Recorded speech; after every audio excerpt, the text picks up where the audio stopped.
Greetings, good evening. Welcome to this week's Joko Conversation. I am Youssef, member of the Joko, poet, professor. And hello, I Hi. am hello. I'm Tasha, member of the Joko. And greetings, everyone. Is there more that you wanted to say? No, Yusuf Juicy? no. No? Okay. Is there more that you want to say? A little bit more. Yeah. Start us as we usually do.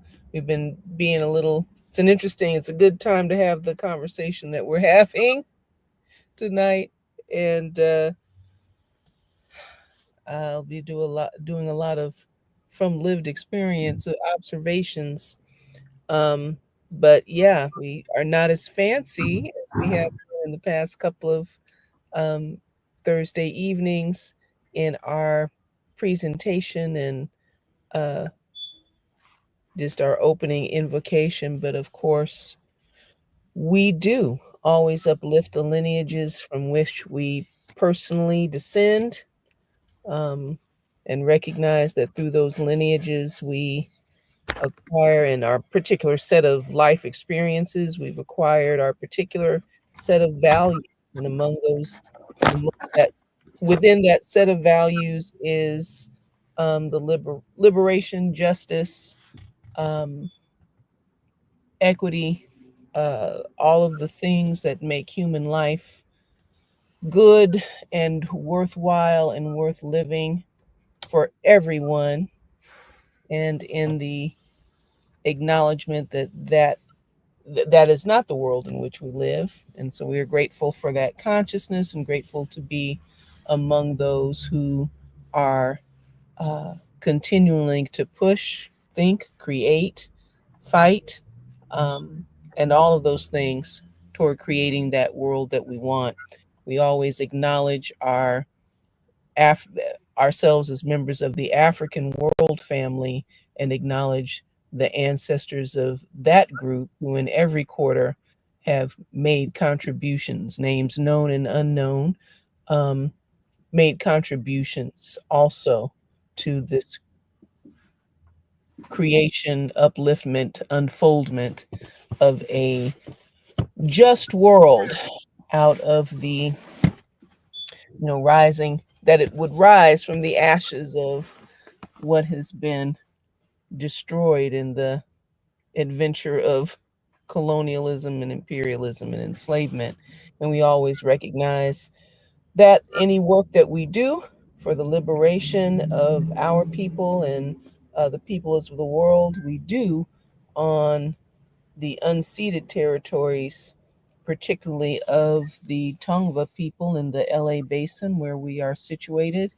And we recognize that all of this, what some of the First Nations people call Turtle Island, is just that, First Nations lands of peoples who continue in their vitality, in their sovereignty, in their cultural integrity, working assiduously to preserve that and to preserve Mother Earth, so that all of Mother Earth's children can live and be vital. So those are always our opening salutations. We are grateful to be in a position to make them, right? To be of sound mind, body, um, lip, and language. So that's my start. Thank you. And that's where we are, right? You talked about lived experience right now in the conversation tonight, living with perpetual crisis and exhaustion under colonial capitalism, because colonialism and capitalism and all its various expressions, racism, classism, etc., is exhausting. And it's meant to be exhausting, though. It's um, keep the masses, keep the minions, Mm-hmm. stressed and stretched.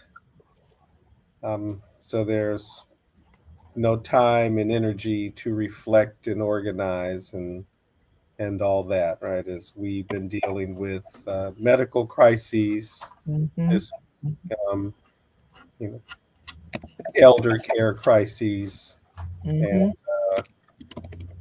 Mm-hmm. Mm-hmm. the inadequacy Mm-hmm. of Mm-hmm.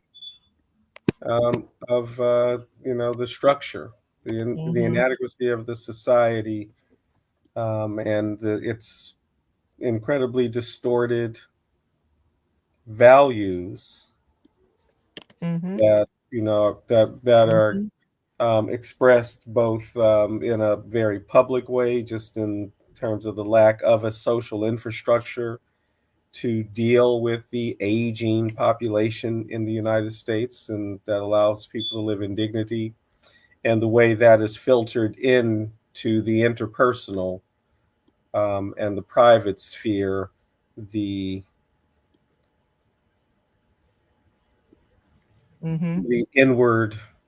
I Mm-hmm. got mine Mm-hmm. sort of, Predatory. yeah. Mm-hmm. Um, Mm-hmm. but what the society is encouraged, right? Mm-hmm. Um,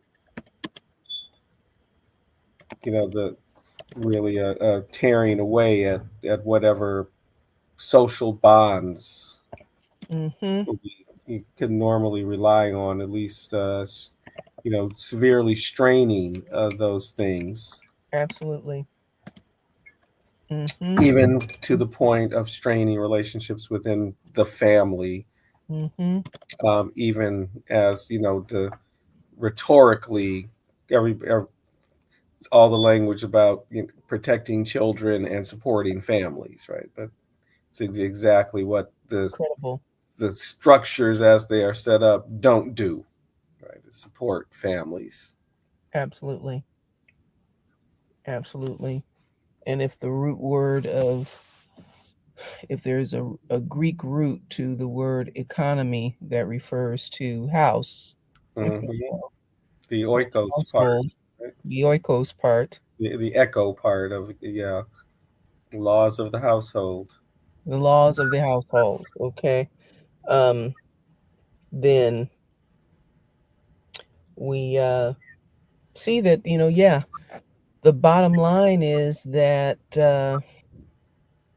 how you there's got to be material stability, you know, Hmm. material stability, and so long as that material stability can be, to the extent that that can be controlled and manipulated, you know, you got the control and manipulation of people in all kinds of numbers, all kinds of numbers at a time. Just the ways that also folk value the material, you know what I mean? The way that we look at the material so much in, certainly in this society, um, as that which is a product of manufacture, right? Hmm. A good place to see that is in food, right? Ask a kid, where does chicken come from? They say the supermarket, Hmm. you know, Hmm.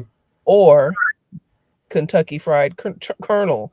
or Pollo Loco, or, um, so that kind of alienation from just even the fundamental material basis of food, getting out of touch with its abundance. Anybody who's ever had some trees in their backyard, or has ever grown a garden, has ever done anything, just the slightest, right?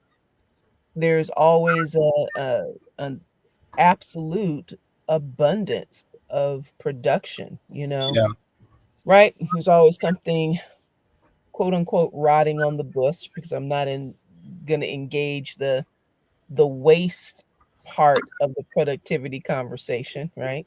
Because it's not waste, it goes to seed and it goes back in to produce more, and but that, there's that. So there's an aspect of looking for material security in places where it is most elusive, or Hmm. right, and subject to the vagaries of the quote unquote of various kinds of market forces. So if material security, if plenty, you know, depends on your ability to acquire a house or two, a car or two, a this or that, or that, um, which largely in this society it does when you look at the whole credit Yeah, um hype, you can't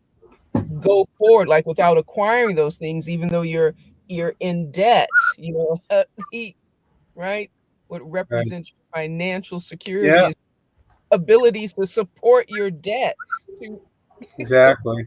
you know which Since of it's course, such an important part of the economy, absolutely, and which is been generating described. debt, Say that again.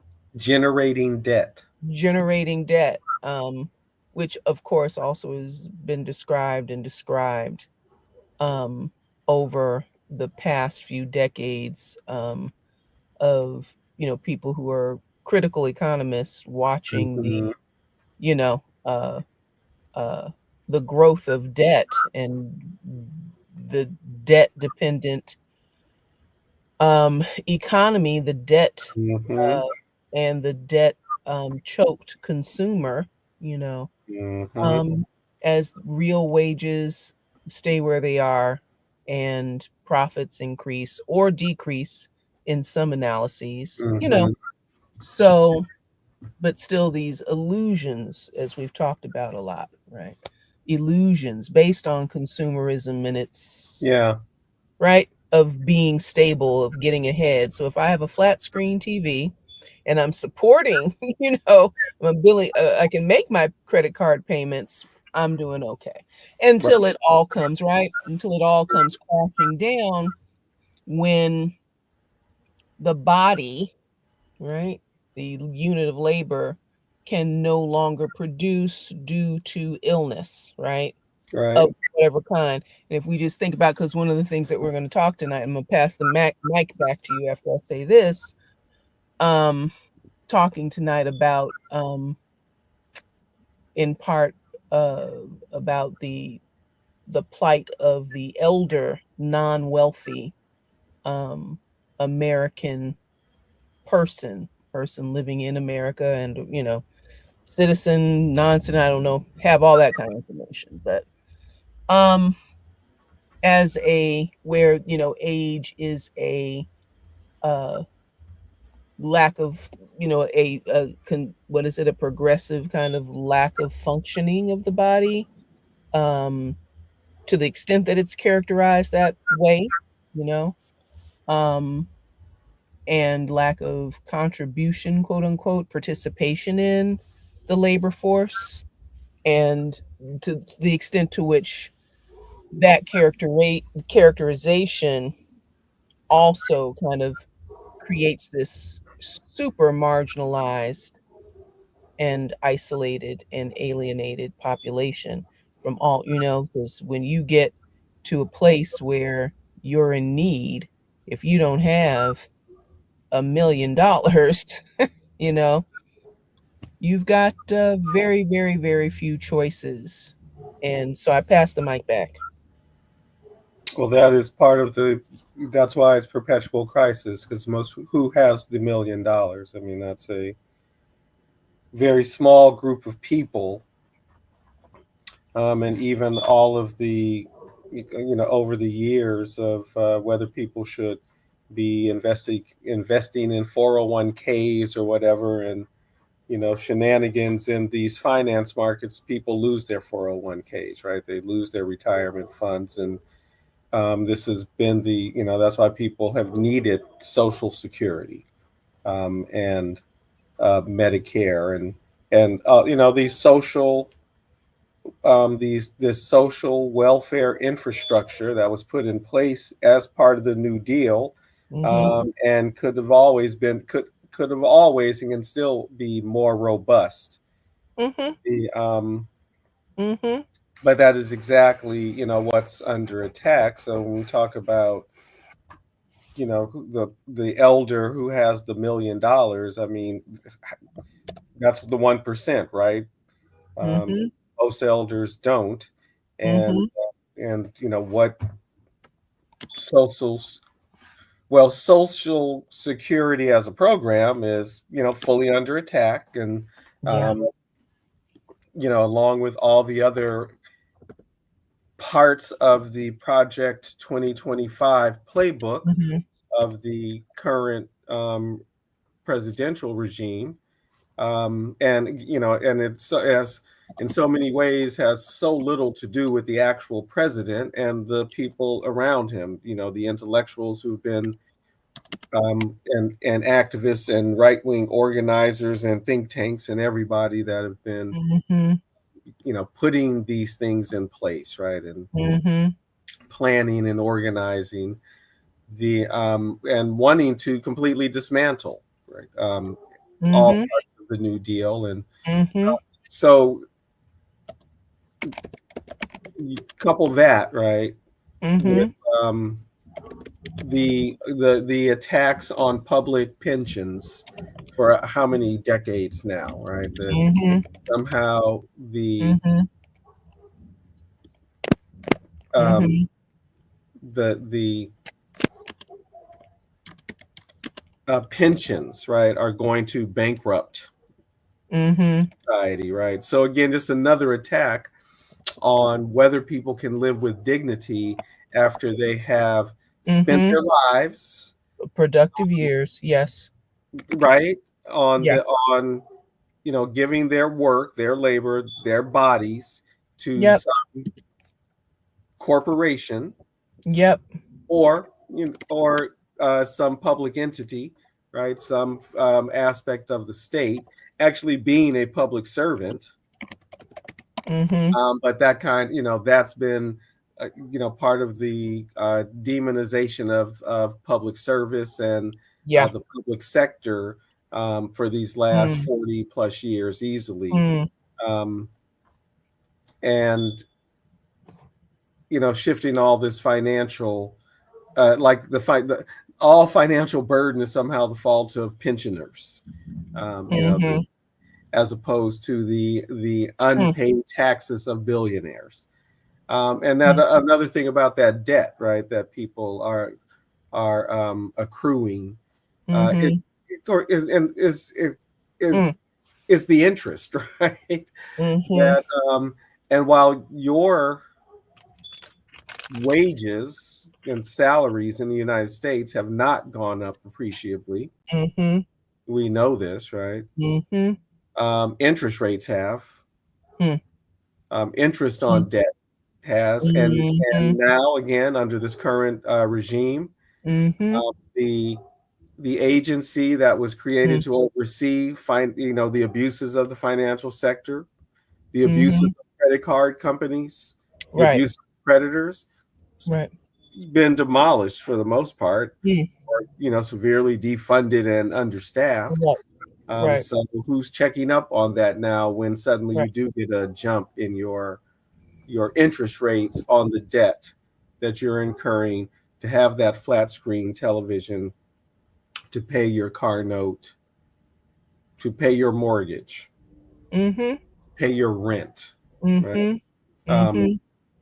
and I want to welcome Lampa Six, if I'm pronouncing the name right. Welcome from Poland. Yay. Happy to have you. Wonderful. Glad the algorithm brought you here.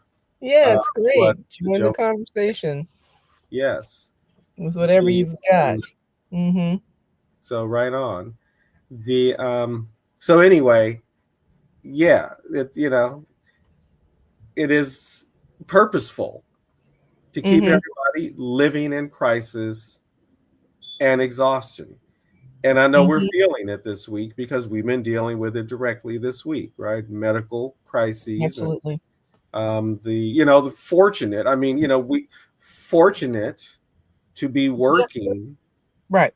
in professions that actually at Yeah. this time of year gave us the time to do the running around, right? To Right. help where to help.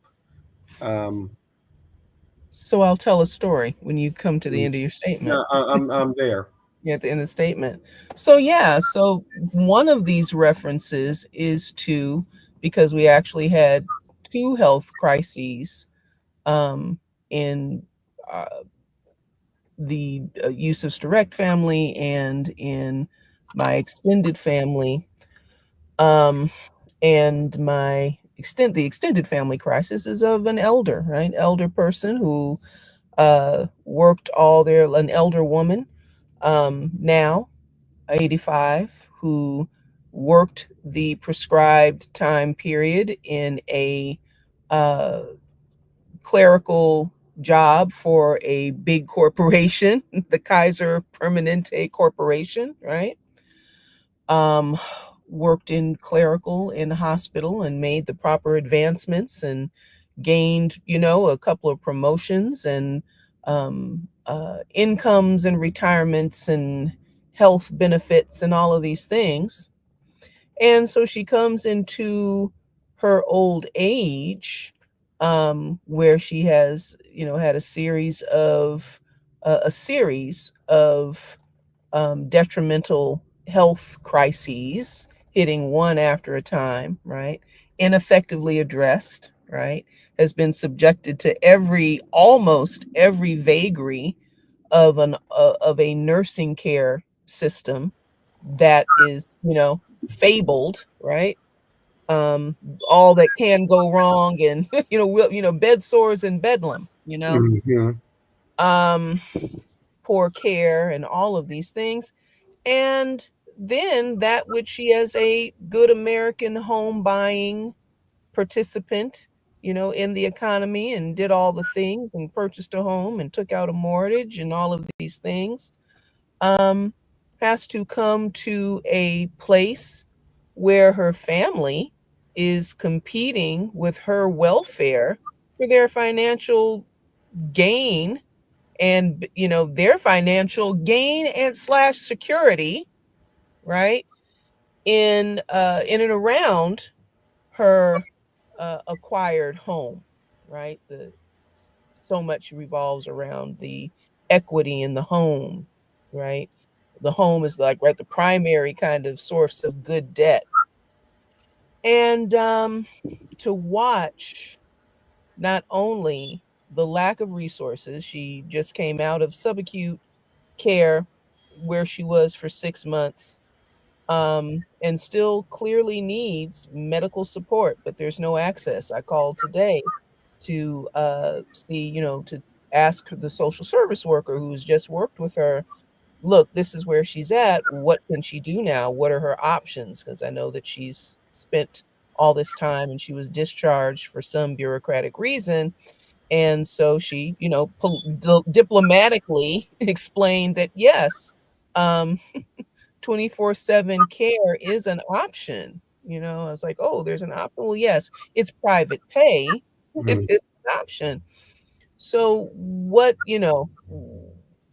she definitely and absolutely needs all kinds of medical supports, right? Hmm. On the other side, all of these the problems and the emotional weight of that exacerbated by family members that are so, and this is painting it with a broad brush, but I think not inaccurately around this issue, see their personal gain wed to literally her deterioration and inability to lay claim to the home property, right? So that which you mentioned earlier, right, among working classes, this kind of internalized predatory uh, uh, practice, these these internalized predatory values. I believe they call it dog eat dog. Yeah. Even if the dog is your mama dog, that's your mama dog, you know? And it is, and the whole effect, not only trying to attend to her personal crises, which has taken about what, one, two, three, four, five people at different points in time doing different kinds of tasks, right? Just in the 2 days, the 3 days that she's been home from these subacute places, right? The toll, the mental toll, the emotional toll, the sadness at the depravity of the whole situation, in terms of, again, the onslaught from the family members willing to, uh, willing to very much pressure and mistreating her, understanding that she's in a delicate state in hopes of winning, the inheritance of this home. So it's really quite a spectacle, and when looking at it through the lens of what we understand about capitalist culture, and also the realities, the systemic realities, because I'm always going back to the system, like when I talk to people, and sometimes when I talk to her, and she's just, she's like, yes, Tasha, I know, but I'm just trying to say what I feel right now, and I know about all that, but right now I'm just really frustrated with, this person on the other side of that form not letting me through this. But it's like, yeah, but it's not the person on the other side of the form, but um yeah, here we are. And putting in the chat, because this has been this little phrase, this little hook from an Erica Badu song that I can't remember the name of right now. They keep us undereducated, sick, and depressed, right? Because the Mhm. overall effect of this no solution, to be in this trap, this quandary of no solution. You're witnessing a human crisis, all of those feelings of hopelessness and physical exhaustion, right? Very, very real. Very, very real. Um, so yeah, I put in that anecdote. Um, and then, right at the same time, you can talk about your ex-partner, your ex-wife suffered a crisis, needed hospitalization. Give thanks the care was available, and she was able to pass through that relatively quickly, and right, and that support was there. But had that support not been there, who knows, what could have befallen her. Yes. And still don't quite know what did befall her. Hmm. Some kind of infection, right? Some kind of lung infection that had a kind of a deleterious effect fairly quickly, I think. And, Hmm. the part of the degradation of the environment, right? That there's this emergence of new organisms that are infecting people, infecting other organisms, getting people sick again, right? And just as she got sick, started hearing in the news about some new something, right, that is getting people sick, right? Some lung thing, the which is not COVID, right? Which is Right, might just be a coronavirus, right? But something new. And then right. before we jumped on, you're telling me about the proliferation of this mushroom that's making people sick. Maybe there's a relationship there. I don't, but Airborne. Yeah, it's a right, it's spore something airborne. based illness. Yeah. It's it's just symptomatic of the again of the crisis that we are being made to live in, right? That it's a crisis on multiple levels, multiple vectors. Right? The climate crisis is a major part of it. The climate crisis that is impacting the very different kinds of health crises that people are confronting right now, and and then the onslaught of political and economic pressure that is keeping people on edge, Mm-hmm. anxious, Absolutely. which is exhausting, right? Anxiety is It is exhausting. exhausting. Mm-hmm. But this is Mm-hmm. this is ever the case, though. I mean, this is part of how colonialism works. It's part of what Fanon writes about in The Wretched of the Earth. I think in the concerning violence chapter, the tension that the natives hold in their body, right? Ever tense, Mm. ever ready to jump, right? All Mm-hmm. uncertain about the really the what's the word I'm looking for? Um, Capriciousness of power, Mm-hmm. right? Mm-hmm. Mm-hmm. Um, Not to mention just the anger that then gets Mm-hmm. internalized and misplaced, and um, sort of the self-destructive behaviors that Mm-hmm. arise, Mm-hmm. especially when one feels like one cannot strike out at the actual source of one's pain. Mm. The And so we live here. We are right in this perpetual crisis, exhausted, trying to find some time to just breathe, Mm-hmm. Mm-hmm. trying to find a Mm-hmm. place to just breathe. Mm-hmm. Mm-hmm. A little bit of quiet. We live in Mm. these When we're living in these major cities. Mm-hmm. When we aren't living in the major cities, Yeah. we're living in the Yeah. some rural area, but we ain't got no services, right? So we got to, the tension of if something happens, how quickly can we get to the nearest hospital? Anxiety, Mm-hmm. right? Mm-hmm. Um, it's purposeful. Mm-hmm. The system wants us stressed out. I mean, I know I'm repeating myself. The system wants us, the rulers want us stressed out, distracted, exhausted. Mm-hmm. But is it there? Undereducated, sick, and depressed? Mm-hmm. Because again, if we're undereducated, we don't Yeah. necessarily ask the right questions. Yes. We're sick, depressed. Yes. Can you muster the energy, right, to get out Yes. there and demand, Yes. better your rights, better Yes. conditions, a Yes. life of dignity, and Yes. that's Fundamental, this idea of a fundamental human state that is must be, and I choose the word specifically, afforded all human mhm, beings, right?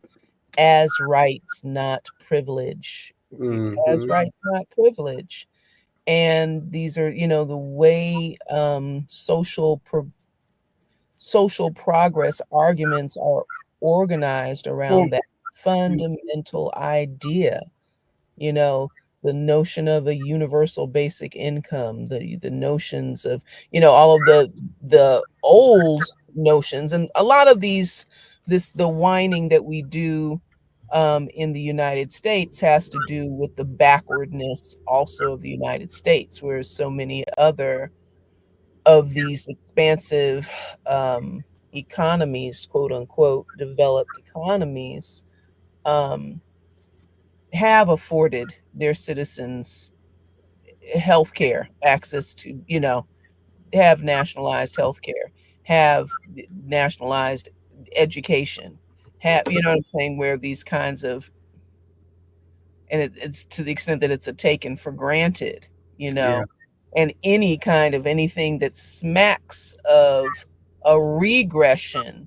away from those fundamental gains are met with, you know, the people's fist, you know, in solidarity. And I think about France. Anytime the, you know, the ruling classes look like they're thinking about trying to uh, make some move toward an economic framework that would threaten those securities, you know, folks are like, up, nope, that's leading somewhere. But that has to do also with that uh, uh,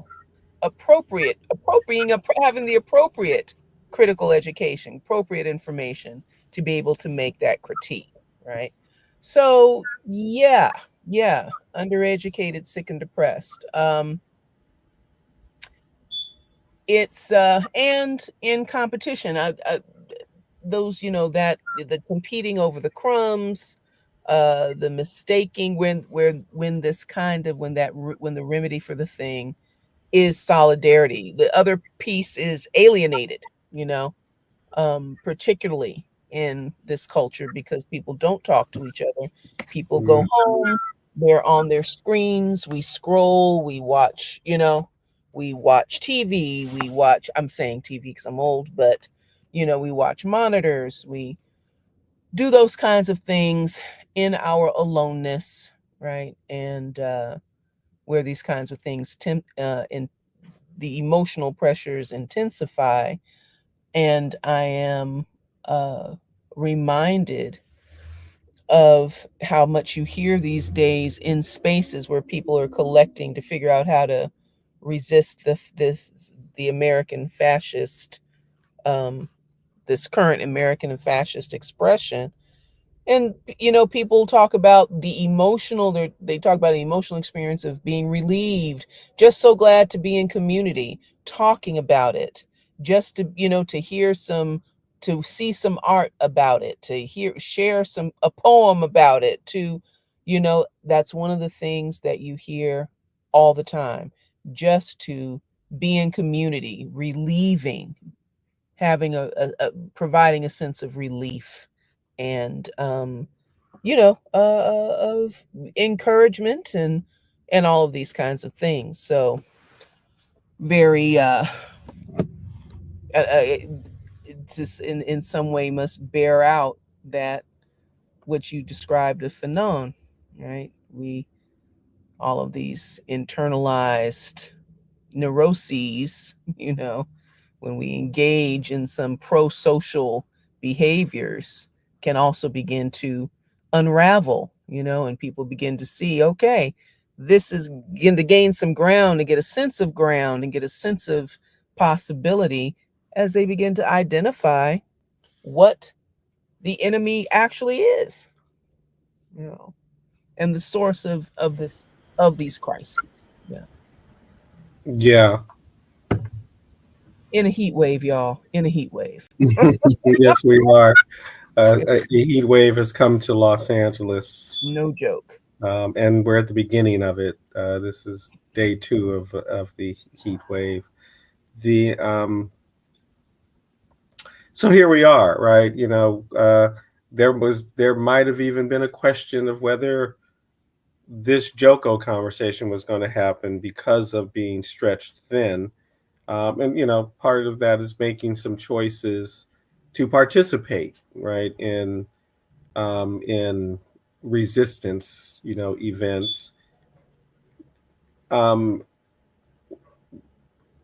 while trying to take some time to rejuvenate, because you got to rejuvenate, right? I mean, soldiers got to be rotated off the front lines, right, just to maintain their well-being. But that's so difficult. The Mm-hmm. So, right, given all the extra stuff, right, the emergencies that happen, and we, you know, perpetual crisis, right? We seem to be in perpetual emergency, and it really is. Mm-hmm. The but also, wanting to be responsible to, continue to make a contribution, to, keep the conversation and going, the critical engagement going. Um, we're here, Mm-hmm. but tired. Ain't no doubt about, ain't no doubt about it. Yeah. Dealing with Yeah. the effects, right, Yeah. of perpetually being in crisis, Yeah. and it is an explicit part of the ruling class plan, particularly this current ruling regime, Mm-hmm. part of the flooding the zone thing. Mm. But yeah, because that is a technique, right? Before people can even settle to try to respond to, one wave of attack, there's another wave of attack coming, from another side. The To keep folks exhausted, Yeah. um, constantly reacting instead of Yeah. responding, Yeah. and again to distract from the real weaknesses on the other side. We know, for example, everything that the Trump regime is currently doing, all of their increased repression, the um, the deployment to DC, Mm. the threats to deploy to other cities, the foregrounding of a redistricting call, the very public calls to end mail-in voting, something that this current president does. The All of that's to distract from the Epstein case, Mm-hmm. you know, and Mm-hmm. that they can achieve multiple things at once. They can try to Mm-hmm. distract from the Epstein case, but people are continuing to talk about it, and accomplish some of these repressive markers, right? Goals Mm-hmm. that Mm-hmm. are part of the Project 2025 plan, the 1776 Commission, all of this conglomeration of right wing, conservative, ultra nationalist, Christian nationalist, heritage, Mm-hmm.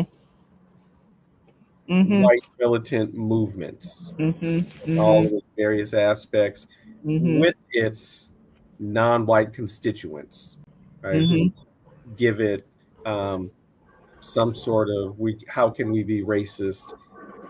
We've got Mm-hmm. non-white people covered, right? Which is really just so reflecting of the unsophistication of the discourse Yeah. about race, racism, white supremacy, all of these kinds of things. It's just such an unsophisticated, unstudied, you know, um, uh, articulations. Kind of the frame is so unsophisticated. Excuse me. Mhm. Go ahead. Well, I no, just. actually, I have a question. Um, so we know this, right? Uh, it is the work of the system. It's the work of colonialism and capitalism, the capitalism that sits on the pedestal, stands on the pedestal of colonialism, to keep us in crisis and exhausted. So my question is, we, uh, to remain undefeated by this, how Yeah. do we respond? What do we do? Right? We Yeah. got, because we can't let it beat us. Well, one of the things that we that in my mind I immediately go to as a African descendant person is and from the dare I say descendant of slavery, no, from that from the diasporic, right, enslavement experience. um we figure out a way. We figure out a way to mount successful rebellions. We've figured out ways to build separate societies that are, that resisted penetration and control. We've figured out, and have pushed the envelope with the resistance. Right at times when, um, we read under penalty of mutilation and death, and right, fine, uh, what fining and all these kinds of things for those who would teach the slave to read and all these sort of things. So anyway, we so what do we do? One of the things I think that we do have to really recognize and resist is the alienation part. We really have to be connected, have to feel each other, um, you know, Be in community. be in community. We have to, yeah, be alive with each other and be connected with each other again.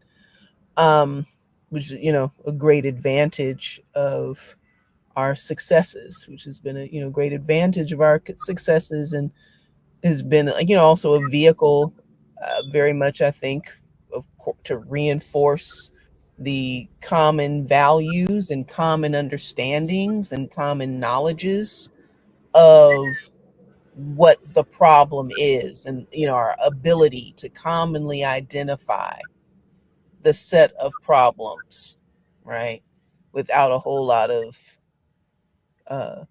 without a whole lot of discussion. I mean, maybe a kind of a really kind of de facto unity, because we have a lot of conversation about how to become unified, and that's the conversation for any and all oppressed groups, or any oppression, right? This question of unity, united fronts, solidarity. How do you do it? How do you increase, right? So anyway, um certainly, um one of those places is, let's know our neighbors again. Yeah. Let's, Yes. start there, be able to talk to ourselves and begin to chop things up with each other and exchange ideas and information, and not just be so mono, having that relationship with media, right? Have, Yeah. and yeah, yeah, that's a So thing. I'm going to add, and with not hesitation, but I guess with some commentary, because I do think, this phrase I'm about to use is sometimes overused Mm-hmm. and is sometimes used as a stand in for what people ought to be doing to make things better, right? For, Mm-hmm. for activism that and organizing that needs to be going on. Mm-hmm. However, I do um, want to assert that Black joy is revolutionary Absolutely. and necessary and should be embraced when Yes. we can, right? And that it does not have to be, a move away from the struggle, right? Yeah.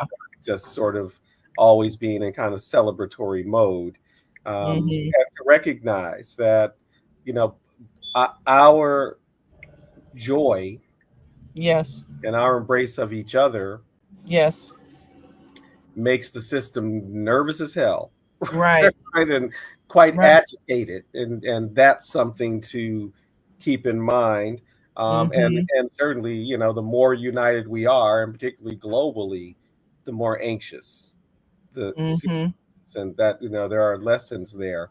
But and as a way of managing the crisis, managing the exhaustion, um, we got to be there.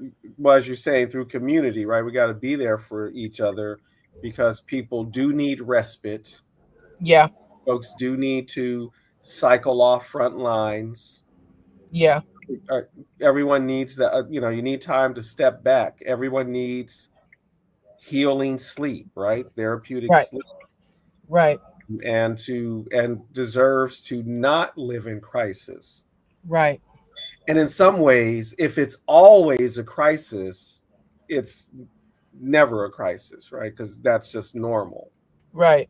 at a certain Absolutely. in a certain way. I mean, the problem is what's normal is everybody living with high anxiety, and Yeah. Well, exactly. taking that, having the creating the space, right, and the permissions Yes. to Yes. take the step back when in crisis, and Yeah. have somebody else ready to step up, right, and so we can Right. cycle Right. and share the work, and Yeah. thereby avoid exhaustion because we're able to Right. manage the crisis. That part. Because of course people are talking more and more in anticipation of the increased economic Hmm. pressures, right? And lack of access to services, how to make, to really trick out mutual aid. How do you make that as Hmm. dynamic and Hmm. expansive and meet, right? Yeah. And that has been precisely the, my reflection in just looking at this week, um, in terms of that Hmm. whole what a burden shared is a burden lightened, Lightened. the economy of energy, the distributing energy, as much as skills, knowledge, resources, actual material support and distribution, which people are engaging in because people are more and more people will be hungry, um, definitely that. But yeah, that part, the handoff part, to be able to be, so what does it take to get significant, meaningful numbers of people in an actual, meaningful exchange mode, intimate exchange, where you can literally hand off, because this is you're speaking in terms of things like childcare, things like, elder care, Hmm. things like, these kinds of things, what does it take to have that happen on a mass scale? And Hmm. I wonder what that has looked like as communities have successfully, we draw from Afro references because we're Afro descendant, but we're certainly not the only communities, right, that have successfully resisted, right, the onslaught of extractive ruling classes, right? Um, and I wonder how much some of these, let me say, I would really expect that some of these same principles apply, you know, family, I mean, it's extended, been done before, right? The kind of yeah, well, certainly mutual aid networks, right? And uh, and definitely during the pandemic, right? They were critical during the COVID pandemic, and continue to be. And there's a history of, like as you mentioned, childcare, right? That's sort of collective right, childcare or cooperatives, and we know the Black Panther Party form things like that. To the best of my knowledge, at different times, if not currently, the Uhuru movement has organized various types of cooperative childcare, and we know we have the Cuban model, right? The revolutionary Cuba, and of course you got the support and intervention of the state, right, to yes, set up early childhood education and child mm-hmm, care for everybody. Um, mm-hmm, so the models are there, and I think I know mm, college friend Heather and her circle of friends, primarily women, raising children, that's what they did, right? They among themselves took care of each other's child care as needed, right? And as the older children got older, they became part of that, right? And there, and that's just anecdotally, right? A Yeah. group of friends, and Right. can be more widespread and promoted, and folks are doing it. Yeah.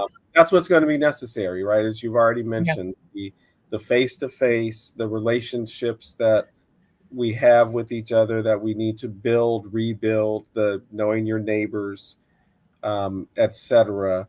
And that's how people have been managing the perpetual crises of colonialism and capitalism, because they mean Yes.